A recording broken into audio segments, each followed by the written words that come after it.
Hello, assalamualaikum. Nandito na po ako sa Manila. Felgarte. Okay. Yun ang nagtatrabaho. Tapos itong mga building. Nandito po ako sa Malate. Malate.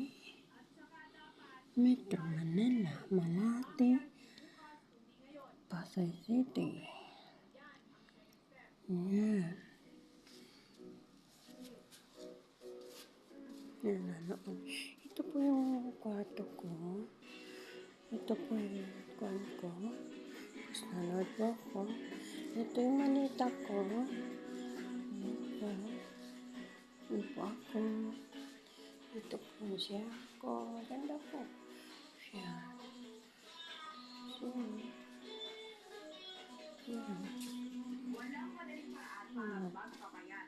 Kaya no shortcut, yan ang step number 3. Paano po ako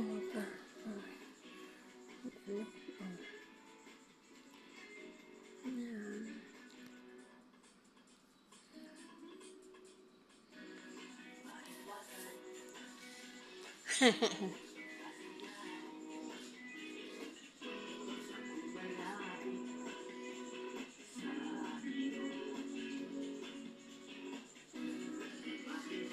Nanood po ako ng TV.